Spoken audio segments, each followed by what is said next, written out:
How are you? I'm good. I'm good. Fantastic, fantastic. Well, we're supposed to have, I think, six people on the call. Three, four, five, six, seven people on the call, but you're the first and only one here at the moment. Um, so you might, if it's just the two of us, then I guess that's good. That's a good thing for you. Oh, here we go. We've got some more people coming in. Okay. We've got someone's note taker. So I won't say hello to the note taker. But while we're waiting for other people to join, um, tell me about yourself. Tell me where are you based, and tell me about your startup. And Yeah. So I'm based in Chicago, Illinois. okay, My startup is it's called Let's Feast. So I used to work for Uber Corporate for 5 years. I built a book business of $20 million through literally that was my job. So my job was to travel throughout the Midwest, meet with restaurant owners, and get them to join the Uber Eats platform. nice. And so after building these relationships, I started to see just the company just kind of take a left turn. So I exited myself and I started to build uh, Let's Feast. So Okay, okay. As a direct competitor, or yeah. okay. And what is I might as well ask questions that pop into my head. Yeah. What is your differentiating factor or factors? What's the unique value proposition for your So one sort would be one is pricing, right? Right now they're charging restaurants 25 to 30% per an order. of? We charge between 12 to 15. That's just one price. The Mhm. first 1,500 that join our company gets a share of the company because Interesting. yes, we want to give them a share of the company or like stock. I'm sorry, stock options in the company, just so that they can be a part of the table. I think restaurants should be extremely, they should be part of the conversation of what happens when this industry develops and changes, and I think it's extremely important. I know they'll switch over, and once they do that, they'll have access to just different tools and market, like I said, different marketing tools that Uber Eats and DoorDash don't offer. So different marketing tools. So the functional differentiation is the marketing tools. And then the last thing is they wouldn't be competing with enterprise. So this is for medium and mom and pop shops. Right now, majority, I would say at least 75% of what's on Uber Eats is mom and pop shops. And they're competing right now against McDonald's, Burger King, the big enterprises. And I think Okay. it's unfair. Right. So you have a cutoff. You have to have fewer than X chains. Sorry, Correct. X outlets. Store restaurants in your chain. Correct. Right. Okay. Okay. And with the stock, it's interesting on the stock. So what did you say the first 200 get stock? The first 1,500. 1,500, beg your pardon. And how much as a total, if all 1,500, join, how much as a total percentage of the company would that be? It would be only probably about 3%. 3%. It's an interesting model. Um, And that's for exclusive, right? So if they were to take that option with us, they would be exclusive with us. That means they would no longer work with Uber Eats or DoorDash. Interesting. Oh, right. Right. Okay. Gosh, you're giving them a dilemma. Correct. Um,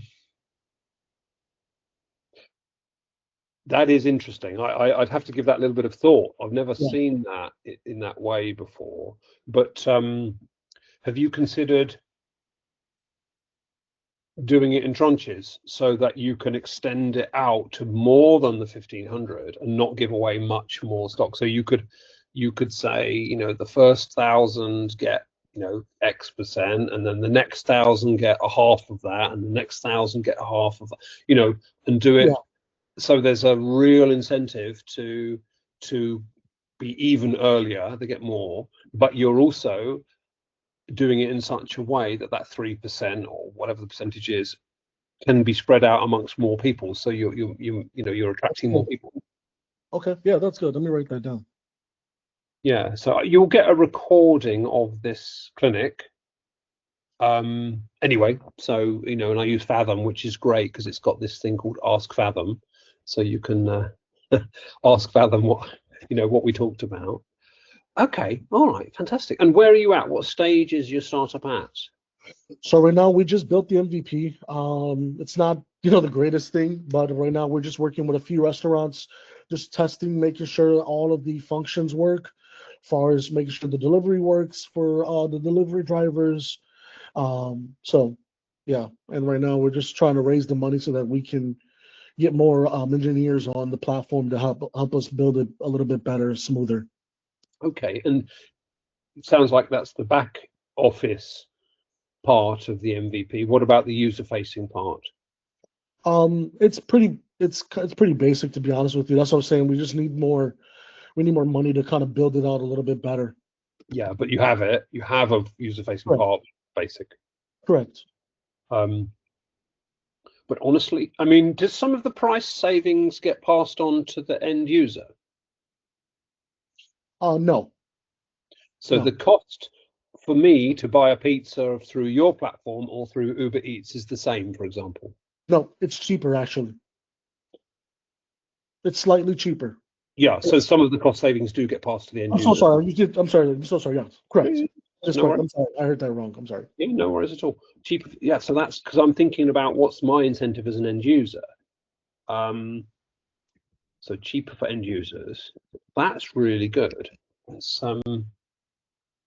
so because obviously you said, oh, it's really basic, but honestly, people more care about cheaper food. I would think, especially in this climate. Yes. So you can even make a virtue of it. Whenever there's a problem, my philosophy is don't try to hide the problem, just tackle it head on. You can even make a joke about it. It's like the shit app that saves you money. Sorry, no offense, but do you know what I'm saying? Make a laugh at it, make a joke out of it. Like the app's not great, but the food's fantastic. And just make a thing of it. And that way you're setting expectations. Sorry, I didn't mean to offend you. Then. No, you didn't. You didn't at all. Thank you. I appreciate that. I like it. But because I believe, I'm not an expert in the field like you are, but I believe that people care more about making money than having a really slick app. And our cool thing about our app is also too, it's based on like community as well, right? So it's like we want to add this like pop-up tool, which is like a this tool that helps literally bring people and like the restaurants kind of in the community, right? So we would do these pop-up events where we get restaurants to kind of come out, do like a special menu, very small, and then have like a DJ and all this stuff, but have people come and just curate and talk, to the chef, and just kind of build that community and say, hey, listen, I'm in this neighborhood, spend your money over here, get to know these people that are in your community, and try to build that bond with them. Yeah. And so, yeah. Because I personally don't get a lot of takeaways. I go to restaurants more, but I live in Prague where the restaurants are not too expensive. And I'm, the culture here is more around, well, it's not really eating out at all. It's kind of like eat at home, but I'm British, so of course we have a massive takeaway culture, but here it's more restaurants. So, but true is, so I don't think I'm your typical user, but my sons are, for example. My sons would, they order pizzas and burgers and stuff all the time, even in Prague. And sorry, I'm just thinking out loud here, but from my perspective, I'm just trying to put myself in the shoes of your end user. I love it when I go to a restaurant and they say, oh, they say to me, oh, would you like, you hi again, you normally have a beer, would you like a beer? They're more proactive about, oh, do you want your usual? Do you want your, but I don't know if that's true of a takeaway, but your community thing. And you're starting in the States, I presume. Your marketing will be focused on the States initially. Right. Just for now, for the moment. And if we have enough money, I would love to go out to different regions outside of the United States. Yeah. Um, And the reason I ask is because I don't know exactly what the takeaway culture is in the US, but is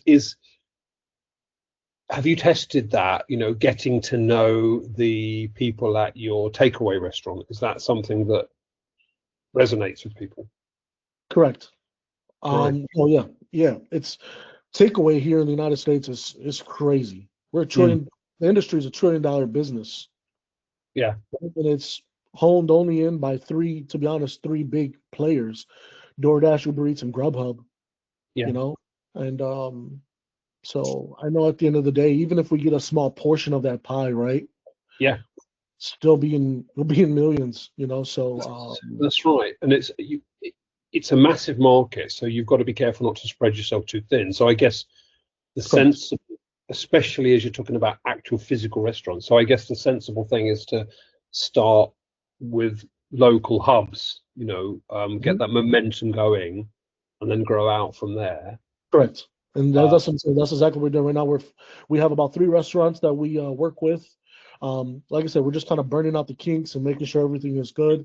Looking at their menus, seeing what they like, what they don't like, seeing how the system runs, if it runs great for them, right? And just saying, all right, how do we kind of generalize this a little bit better so that we can obviously sell this to everyone else?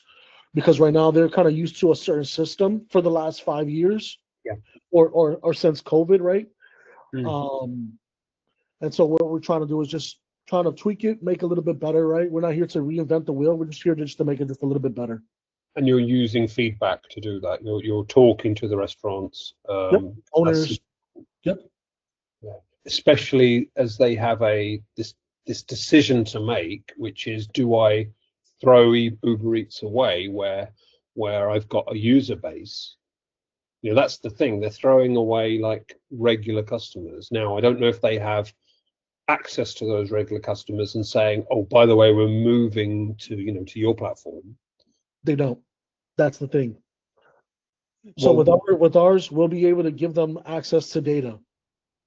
And but with can't Uber Eats, they, when they deliver the food, when the Uber Eats guys come and pick up the food and deliver it, can they not put a little card in with the food and say, hey, we're moving to such and correct, such, cheaper meal?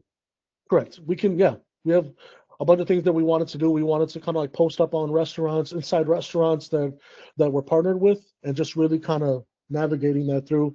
Obviously, we're doing a little bit different when it comes to for the drivers. What we're going to be doing is that drivers will have access to like 3 or 4 restaurants in a radius, right? Right now, what Uber Eats does is that they just have one-off drivers that travel throughout the city. Yeah, What we're trying to do is like base it on like region, like right. areas. So, like for instance, in Chicago, there's an area called like Logan Square, right? In Logan Square, let's just say Feast has 5 restaurants in that area.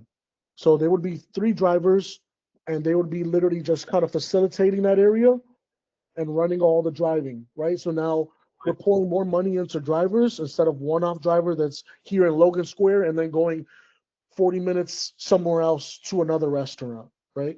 Yeah, yeah, but then I guess you're limiting sorry, are you limiting the radius of the customer? Are you saying you have to be within 10 miles, for example, or not?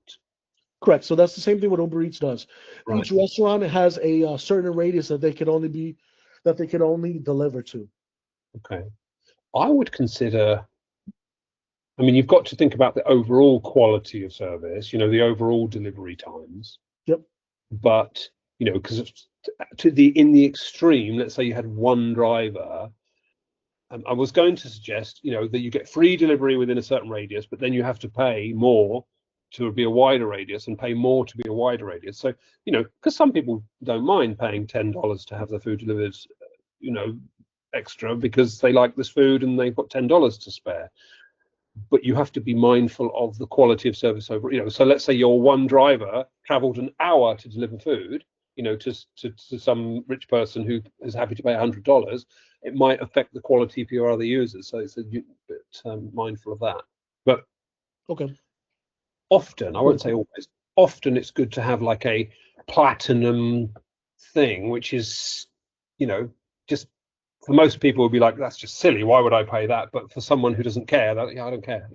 I'll pay the $100 because I fancy a curry or whatever. From the best place in San Francisco. I can tell you a story about. I was in San Francisco. I've been lots to San Francisco, but and I said to, I forget, the concierge or someone I was working with, are there any curry houses in San Francisco? And this must have been 15 years ago. And they said, yeah, there's there's the best curry house. We'll give you the address. We got in the taxi, and it was literally in someone's house out in the suburbs. And we were like, what's happening? What the heck? Yeah, it was crazy, but it was a nice curry, so, but yeah, sorry, digressing. But yeah, so was the food at least good? Pardon? Was the food good? I believe so. It was a long time ago. I've had about 1,000 curries since then. But yeah. So okay. So yes, it sounds good. And are you able to? I guess you said, "Oh, we need funding." You absolutely need funding, or is there a possibility of bootstrapping?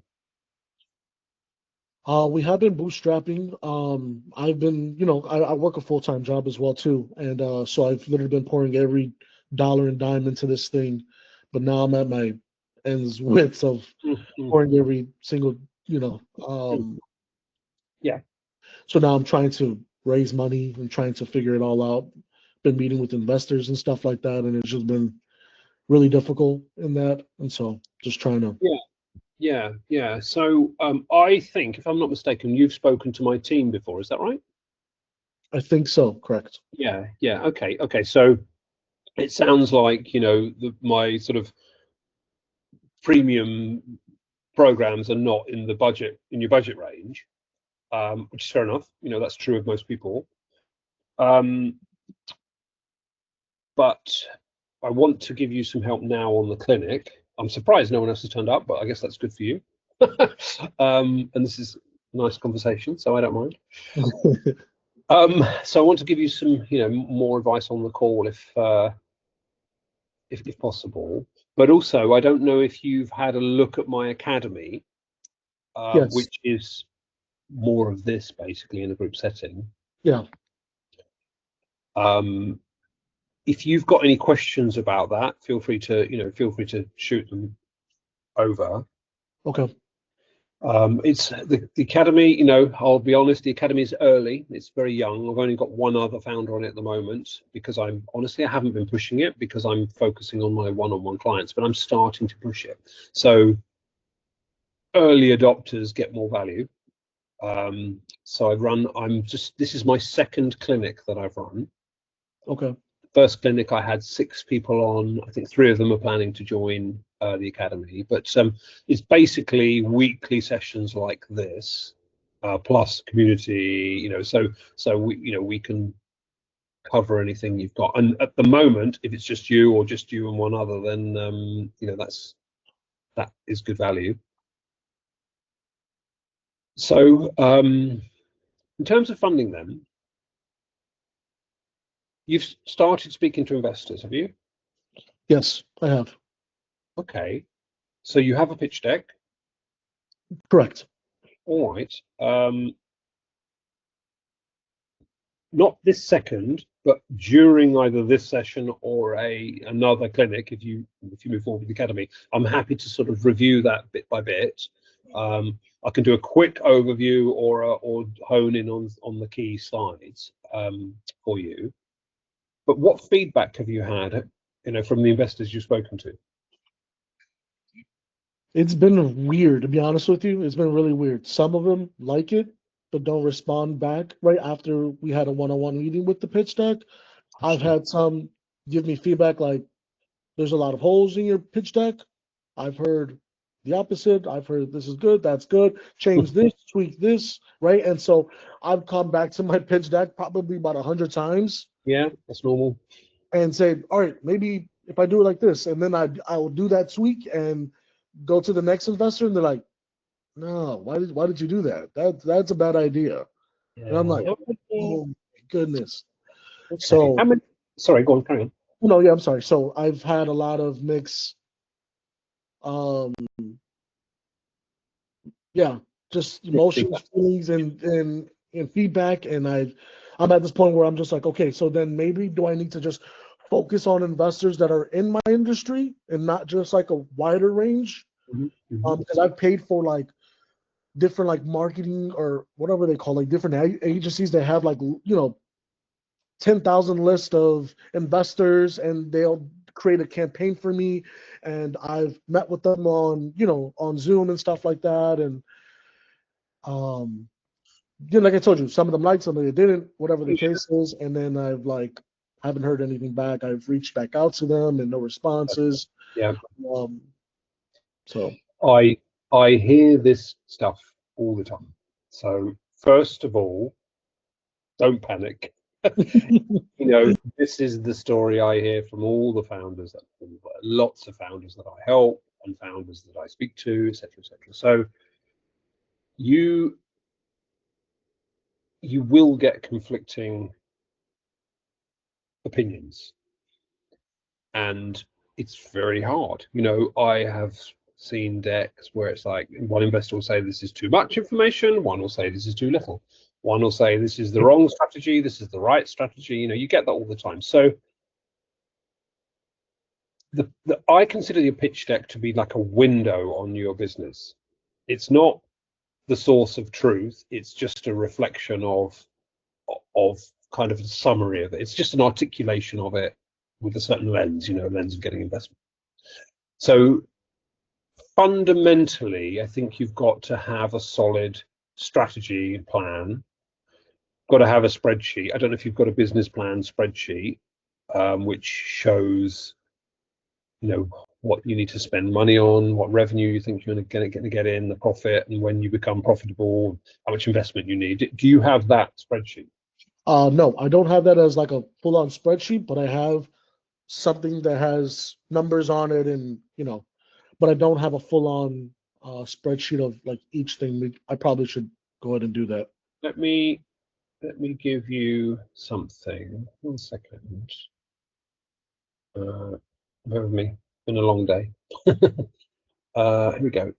So I'm going to give you in the chat a link to a business plan template. You need to make a copy of this, but you can use you can use that, because if you get to the stage where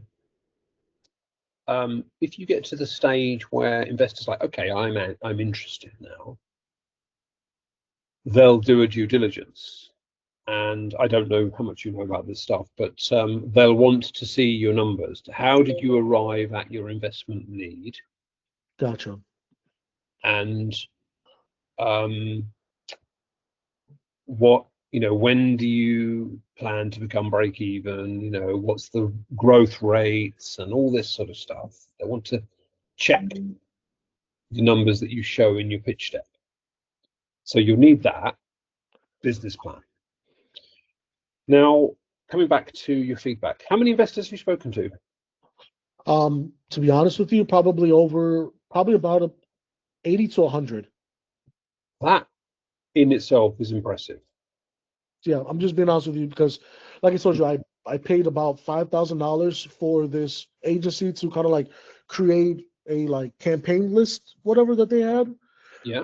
And then they send it out, and then everybody starts to respond to me, and then I just kind of lock in like, hey, kind of not close the deal, but kind of close the deal on like a Zoom call, and that's Yeah. literally what I did. And Okay. I've spoken Interesting. to about like age 80 to about 100, which was pretty awesome because I was so geeked. And Yeah. then, but it didn't turn into like there wasn't a Yeah. ripple Yeah. effect, Yeah. and Understand. And yeah, that will be investors of all types. So what types of investors? Were they VCs, angels, angel syndicates, all of family them. offices? All of them. Interesting. To be honest with you, some of them were actually CEOs, right? Others entrepreneurs that were building their own things as well too. But there was angel investors, there was VCs, it was a bunch. Okay. Okay. So was there I know you've had mixed feedback, and that's quite normal, but was there a kind of standout? If I asked you what's the one standout thing that was kind of common feedback, would you They said, I think the portion of my pitch deck where the numbers seemed a little fluff, they were saying. They want a little bit maybe more detail on those numbers. And I just told them it was, really kind of based off of what my industry does and what Yeah, I've seen in my own eyes, and then also what the data is showing, right? yeah. I'm And not really, is that numbers as in revenue projections or as in the market size numbers? I think the market size they didn't really believe, and then also the revenue. And I knew the revenue firsthand because I worked there. I got to see the numbers. Um I knew how much it was to literally get a restaurant, how much they make on a daily basis if they do pretty well in the city. Yeah, and that, but bear in mind, there's more than just that. There is your rate of onboarding of those restaurants. And let's say you said, "Oh, I'm going to get 10 a week," and they didn't believe you, and they thought initially you're going to get one a week, and then ramp that up over a year. Say that that contributes to the overall number, which is what they might have thought was um, over optimistic, potentially. I don't know. And then the market sizing, I find that even investors, but certainly founders, kind of get this wrong most of the time. They kind of, or at least being kind, the definition of them is not locked down. It's vague and ambiguous. So I use a definition of market sizing where it's your market size, not what the industry spends, but what you can make as a maximum. So like but I guess for you, yeah, and bear in mind there's a difference between what someone will spend on a food order and what you will actually make from that food order. And we do break that down. And I Right. showed them that in my pitch deck, right? Exactly like to the penny of what Feast would make compared to like what my competitors make. Um, so Okay. Okay. What yeah, I mean there's obviously a lot to it, but if you have this business plan spreadsheet to back it up, you can say, well, we've done the research, we have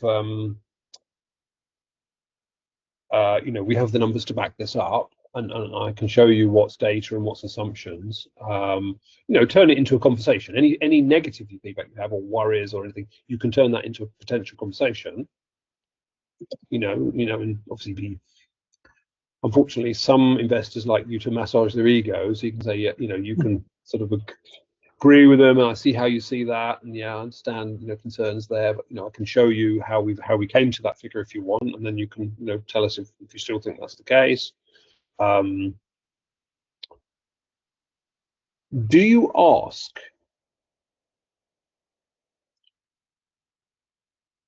So you're saying you have got a mixture of feedback. Have you collated this feedback? Have you tried to sort of, in a very structured way, for each investor that you've spoken to, very specifically identified the reason or reasons why they don't want to move forward and have further discussions? no, because I think the feedback was kind of all over the place, and so like I said, that's why I started to kind of go a little bit crazy because I would literally write down exactly everything they had said.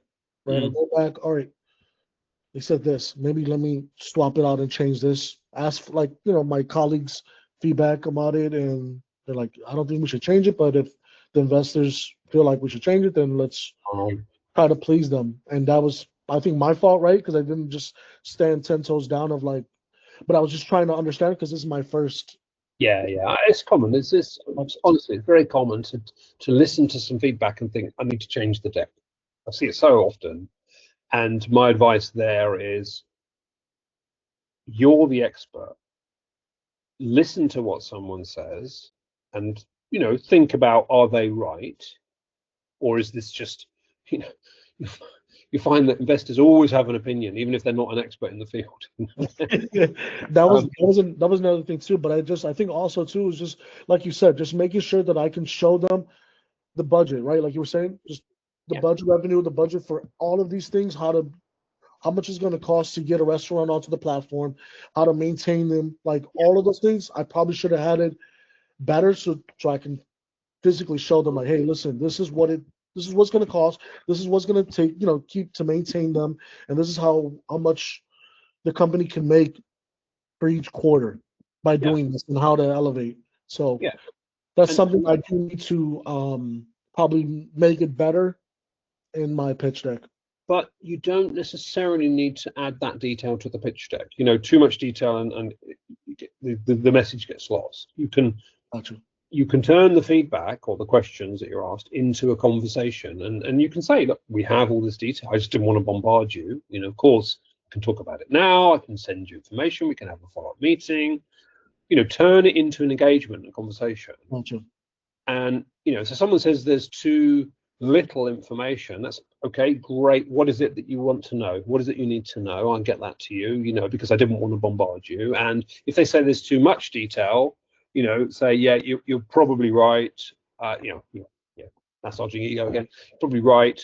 It's hard to know the balance. Some investors want more, some want less. But I can. Do you have specific things you want to know, that weren't clear from this too much detail, and then ask them what are the specific things they want to know. So use these things as a way of engaging. These are just sort of small tips I'm giving you, really, rather than the bigger. And then Sorry. I'm sorry. And then the last thing they were saying was the amount of money I'm asking is a little bit too much. How much are Since you? first, because I was asking for 10. I was trying to raise 10 million. That's a lot. That's And a so lot. Or you're kind of at the cusp of making revenue. Is that right? correct. Yeah, because at the time I didn't have my MVP working. I just had a prototype. So I would show Yeah. the prototype, what it looked like for a marketplace on an app and everything that it did, whatever the case was. They're like, but if you don't have an MVP, then there is no point of even. That'll be the reason. That'll be the main reason why people didn't invest, because you're asking for an amount which is usually, seed or Series A. When you've got revenue, you've proven your customer acquisition cost and the process and the market fit, and everything is kind of working on a small scale, and you just need to turn the dial up by spending more marketing or hiring more business development people, whatever. But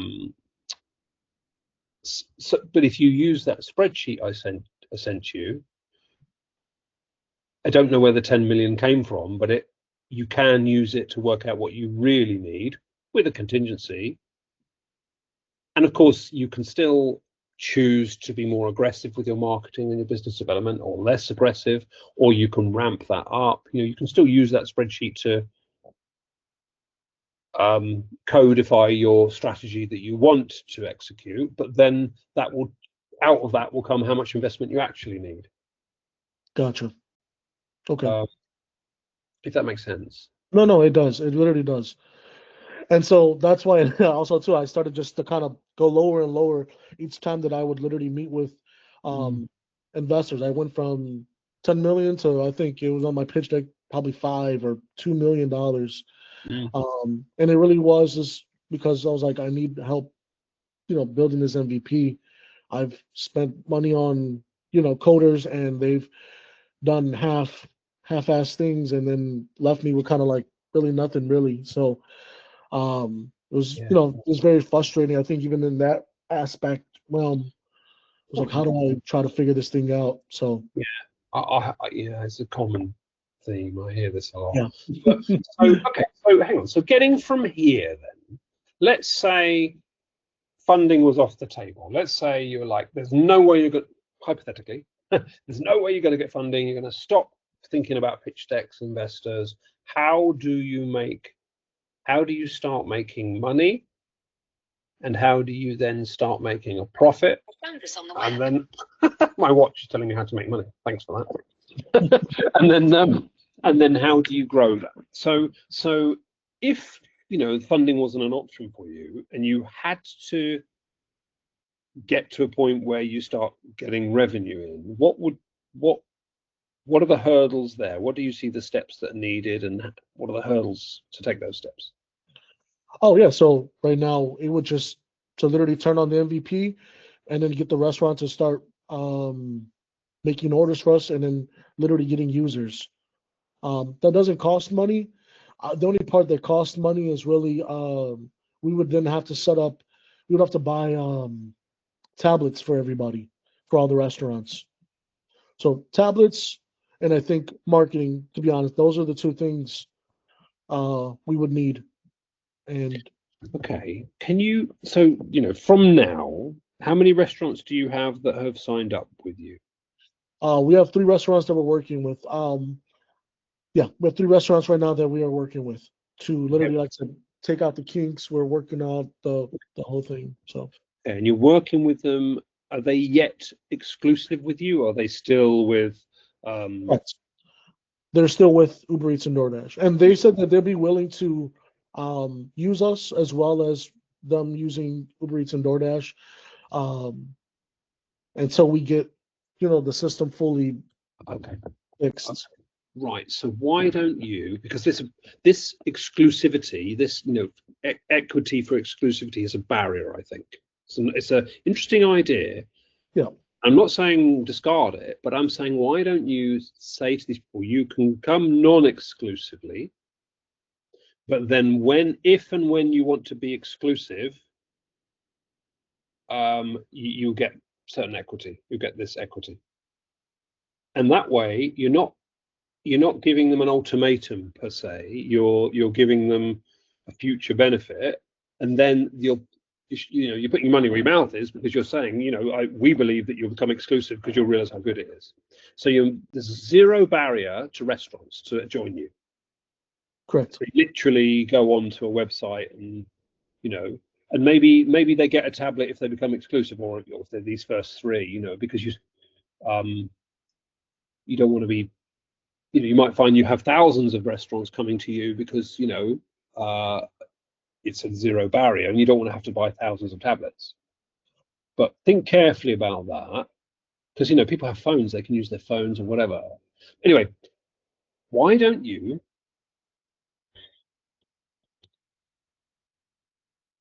think about starting to charge them soon? If the user orders through, or do you? I guess you already take a percentage if the user orders through your platform. Correct. So then that comes back to my question: what's stopping you from taking revenue right now, today or tomorrow? It's like I said, it's really the back end of our app just to make sure that it's secured. That's the only part that's really kind of taking a hit right now for us.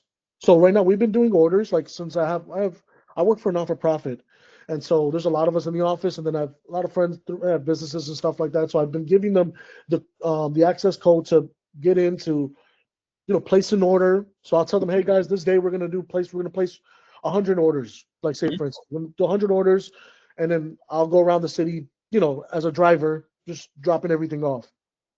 So we'll make the revenue, but the issue is that the security thing, the security portion of the back end, we don't want anybody to hack us and then all of our systems go down. And I don't have anybody on the back end to help me, stabilize the system. Right. Yeah. You say stabilize. I'm technical myself, and what's your back end stack? Are you AWS or Azure, or is it Yes, it's AWS. Right now, I've with AI, we've used like Lovable, Supabase, um, GitHub to kind of build our app. Mhm. The most basic thing we could possibly build right now. Um, and it's working, but again, we're still having small issues regarding um, the security thing. Yeah, I've seen that. I built an app for a It's client on the same stack. I don't typically do that anymore. I used to, but he asked me, so I spent a couple of days doing that. But yeah, I understand the sort of nuances of the security in Supabase and the way that their permission structure works. But yeah, you would need to. yeah, So, I mean, you could handhold the first How much do you make on an order? If someone places an order, how much money do you make? So it's literally 12% for each order. So say for instance, if it's an order is $30, Mhm. we take about, I think it's like $4 four, something. yeah, about five, yeah, $5-6 out of that order, and the Yeah, rest goes to the restaurant.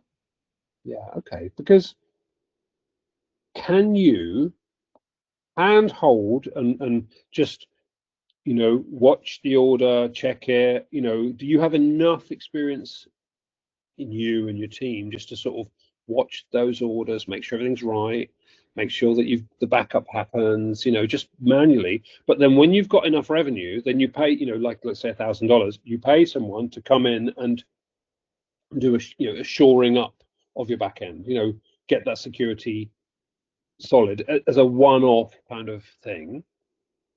I think we can do Um, that. Yeah.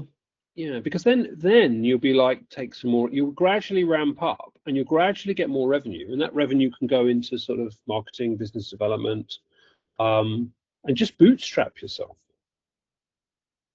Okay.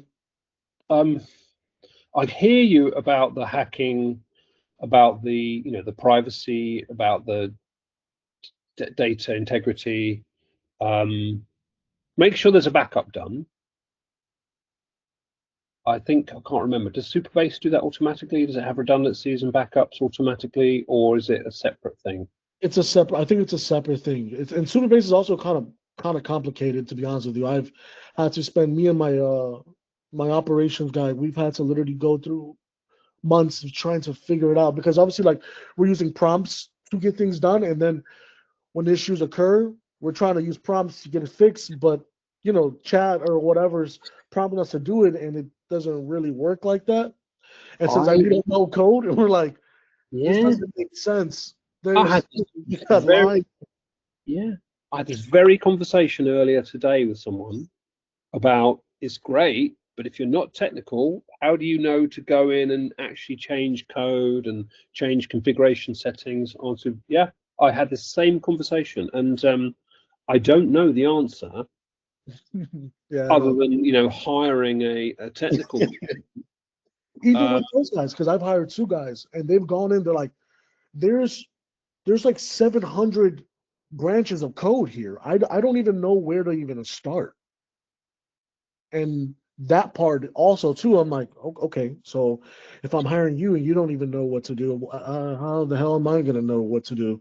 so I'm surprised because yes, there are branches, but the way it works is you branch off, you create a change, you test that change, you merge it back in, or what you typically do is you merge the main branch into your branch, if there's any changes been made, test it again, and then merge it back so that you don't break anything else.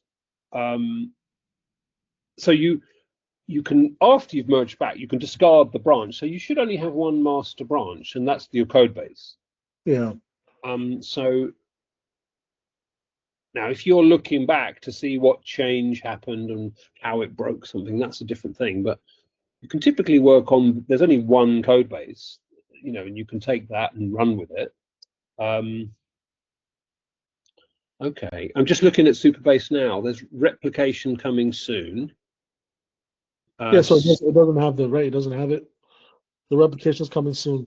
Even for like Lovable, like they just brought out the cloud base now for it.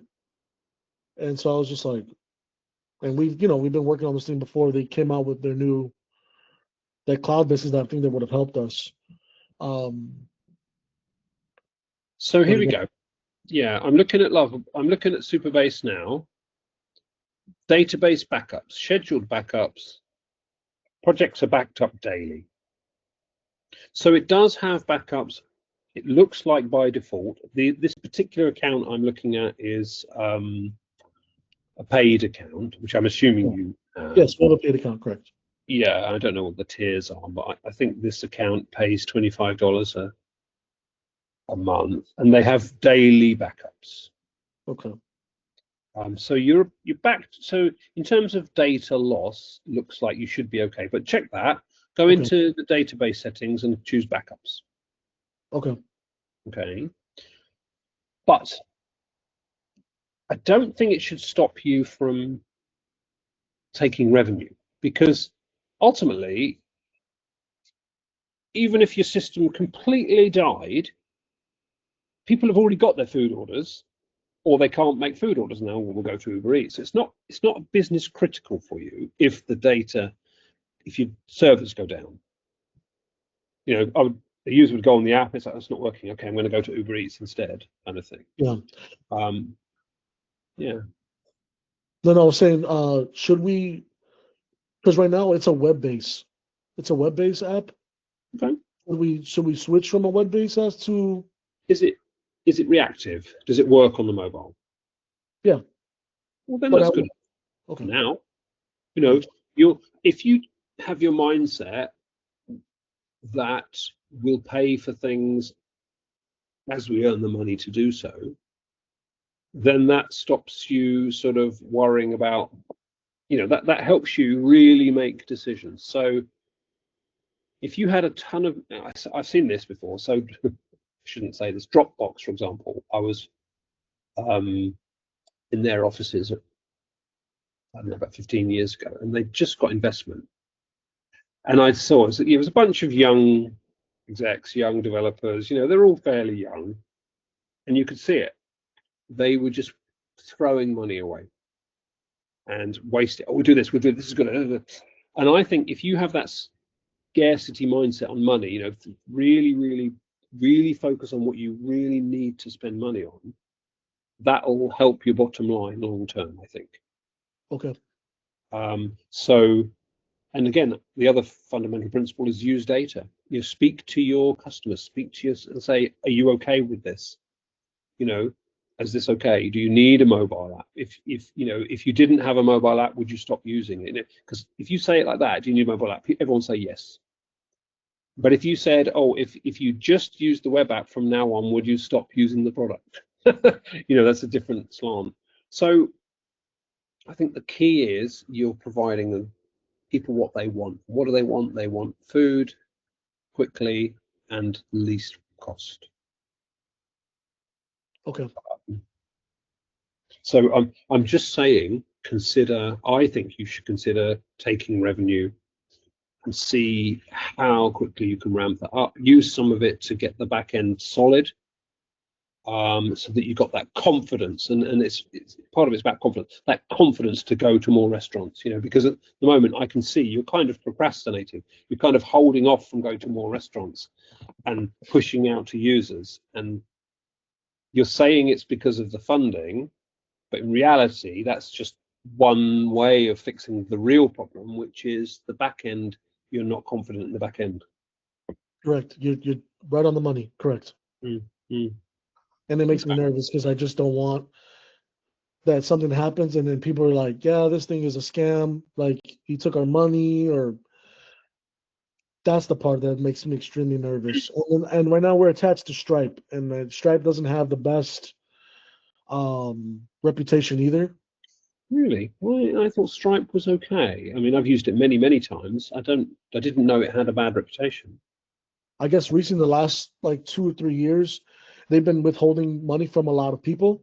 Like the system just, I don't know, does it triggers something inside the system? Say, for instance, you're getting, the system is showing, hey, you're getting orders after orders, back to back to back. Money's like being pushed into Stripe.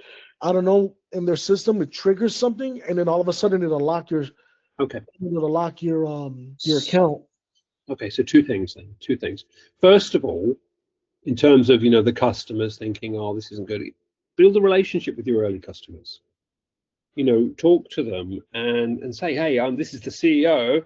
I'm phoning. How was your experience? People will love that. It's like, great. Will you recommend us to our friends? And then having conversations with customers and potential customers is a whole art form in itself. Depending on what you want to achieve, but at the base form, you're building a relationship with them and getting feedback and building that trust, and then getting referrals. And it's so good to do. I understand it's time consuming and you can't do everybody, but if you can do that, you're building that trust. You're learning what works, what doesn't work. And I would say the same thing with Stripe. Preempt Stripe. Contact the support and say, look, we're about to go live at some point. in the near future, we potentially might be making many small transactions. We want, in order to risk mitigate and avoid problems, is there anything that you need to know or that we need to do, so that we don't get flagged or in any way? Yeah, that's good. Okay. Yeah. Yeah, I appreciate that. Seriously. Fantastic. My pleasure. My pleasure. Okay. Do you have any questions? I've been rabbiting on. I'm sorry. Not very good. Can you tell me more about your the membership class, the cohort? The Academy, yeah, the Academy is so it's basically just a monthly subscription. Okay. And you get, at the moment, while it's small, there's one clinic per week. So exactly like this, each week, which is not mandatory. It's just it's there if you need it. And you get access to all my resources. I gave you one of about 1,000 miles. I've got all the resources, get access to an AI chatbot that I've developed, which is primarily to help with funding, but it does actually help with a lot of startup questions. So that's 24/7. There's a community, which, as I said, is quite small, but you have a forum where you can ask questions, and either myself, one of my team, or another founder, will hopefully answer that question. But if we don't, if it's not answered, you can bring it to the clinic, the weekly clinic. Yeah, there's a video course you get access to. I created a video course which might be quite useful for you. Yeah, and that's it. The idea is it's everything I can do to help founders succeed, but not on a one-to-one basis. Because my mission is to help as many founders as possible. This is my kind of new initiative to try and help as many founders as possible, basically. And what else can I tell you? The monthly fee in dollars is approximately $130, depending on the exchange rate per month. Per month, that's not bad. Okay. But there's no, you can pause your subscription and restart. There's no tie-in. Okay. And then you said, so you're able to look at pitch decks, kind of give your feedback during the clinics. Yeah, during the clinics, we can do that. If you want to bring a pitch deck, I mean, if it's just you, we can spend an hour going over your pitch deck. The one thing to remember, but I think that's okay, the clinics are not private. So even if it's you and I only, that video recording will be available for all founders in the future. So any private things you want to discuss, you can book a one-to-one session with me, which is paid extra, but you don't have to. You have that option. But your pitch deck is out in the public domain anyway, so I wouldn't worry too much about it. Yeah. Yeah. I think that was my thing too. Also, just so nervous about, because I was like, what happens if Uber finds out about this, or what happens if certain different things, someone takes my idea, and that's how it was in the beginning. That's how I felt. I think also too when I was meeting with investors, certain investors that had a dev team behind them, right? That that was something I was a little nervous about at first. Yeah. But then whatever. Like, I see this a lot. I see it a lot, and people ask me to sign NDAs, and I mostly don't. I sometimes do. Depends how I feel, really. But my reputation is based on my integrity.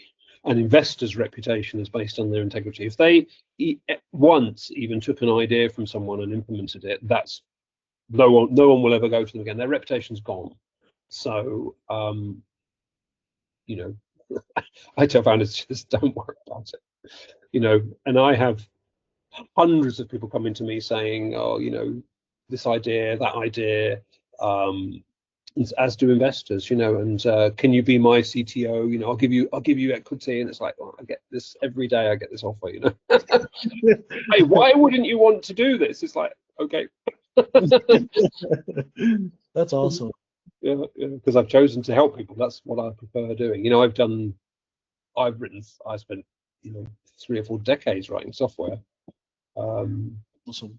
So yeah. I'm more interested in meeting people and helping people now.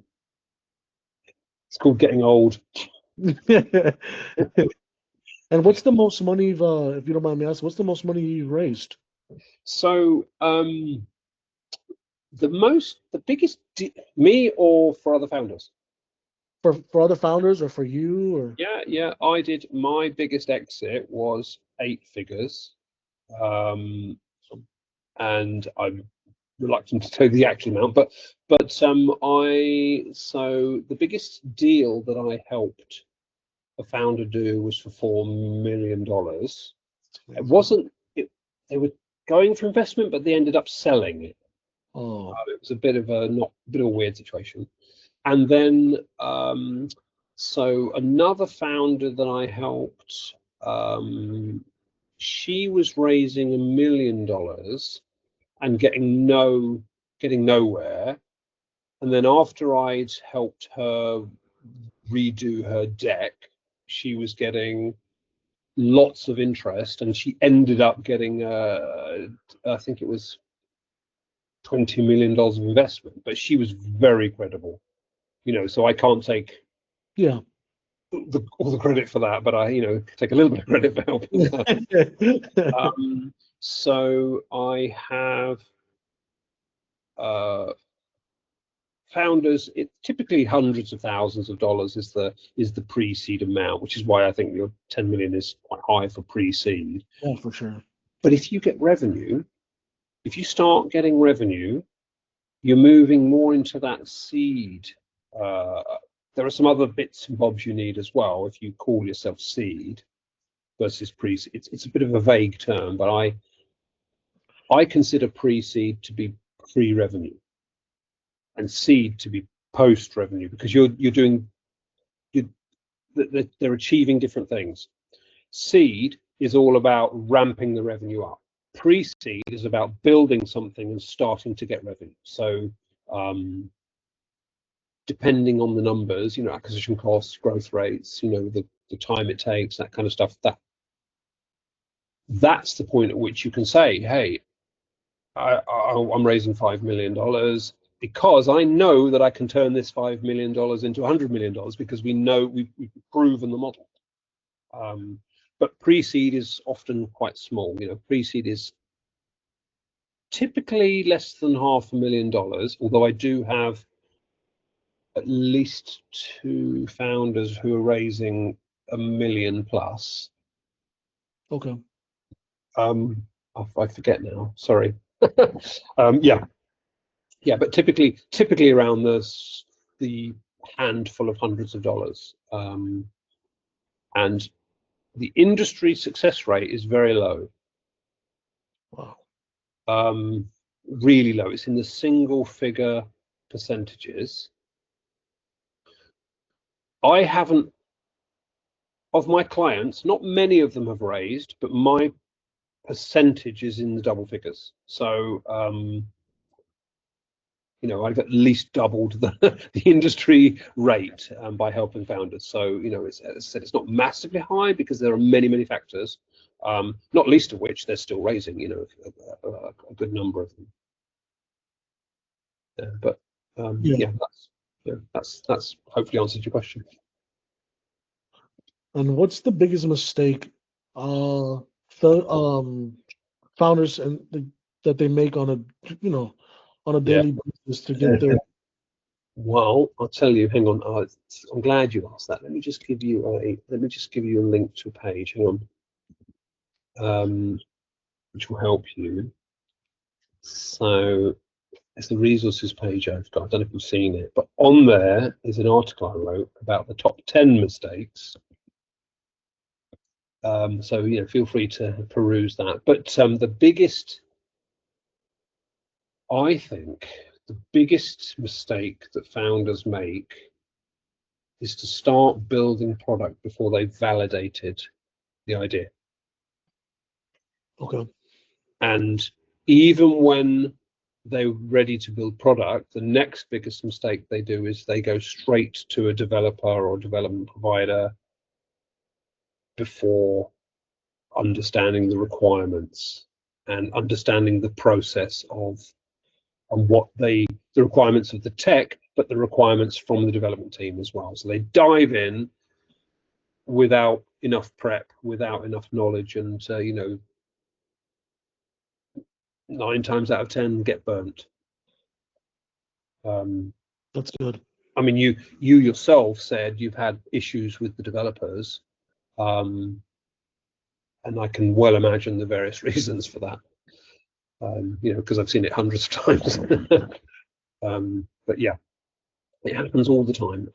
I'm not quite on a mission to fix the whole industry, but I'm doing my best to try to educate founders and doing things proper process. That's good. No, that's good. And I think, yeah, just doing your research, like you said, just doing your research on how to, what does it take? And that's the cool thing about like working at Uber. We got to learn a lot of the back end of what they, how everything functioned. Because they started off as support at first and then moved all the way up. So I got to really see back end, front end, a lot of the different things, and a lot of their issues, right? And a lot of their weaknesses and their pinpoints that they kind of like roll over. They're just like, whatever, as long as we can make as much money as possible for stakeholders, that's all we care about. That's terrible because I do a risk analysis. So with my one-on-one clients, I do a risk analysis session, and so important, in my opinion, for all CEOs to be aware of the risks as much as possible. Obviously, I haven't got a crystal ball, and to regularly review and prioritize and plan to mitigate those risks. And that's, in my opinion, a big part of the CEO's role. Making money is often the main goal, but a sensible CEO will say, okay, but I want to make sure that doesn't collapse tomorrow for whatever reason. So it's very remiss, I think, of execs to say we don't care about the risks or the longer term, whatever. But you'll get access to that risk analysis template, if you join the academy. So you get, all sorts of things. So you can do that yourself, and we can review that in a clinic, even, because there's all these things help other people as well, who are watching the recording. That's good. I think one of the investors had asked me that, like, if I had a risk analysis. Interesting. Because there was just like, what's the thing that is going to go horribly wrong if this, if you don't get customers, or if your system goes down, what's, because it's like we always talk about like the best things that could happen, right? Yes. Well, investors care about 3 things really. What is it? Am I interested in this personally? What's in it for me? And what is the risk of it not happening? The risks, and that's the biggest thing, because there are many of them. But I get, I've been on both sides of the table, and I speak to investors all the time, and I get feedback, and loads of input, and always there are different risks that are asked about. But I don't recall an investor, or even hearing about an investor ever saying, have you done a risk analysis? That's interesting. But it's something I do as a matter of course with my founders. So, yeah, he asked me that, and I was like, I don't have that. I'll give it to you now. So, all right, let me just resources, and what I'll also do is I'll put a link, risk register template. I'll put a link to the academy in as well. So that is a link to the academy page if you want to give it a go. And this is a link to the risk analysis template. Risk register template, I call it. Okay. But yeah, you should do this on a regular basis, at least once a year. You've already identified some risks, during this conversation that I've noticed. They're things that you should be constantly mindful of, in my opinion. Yeah, these are awesome. Cool. All right. Any other quick questions before we finish up? Not that I know of, but I know I'll probably have some more during the week. Whatever, I'll probably just email you. Okay. Well, join the academy. You get 7 days free trial, and you can ask those questions in the academy if you want. Okay, awesome. Yeah, I'll definitely take that offer. Fantastic. Lance, it's been a real pleasure. I'm going to go and have my dinner. It's late here now. And yeah, I'll hopefully see you on the inside. Yes, you will. Thank you so much, Lord. I My appreciate it. pleasure. Speak to you soon. Cheers. Bye-bye.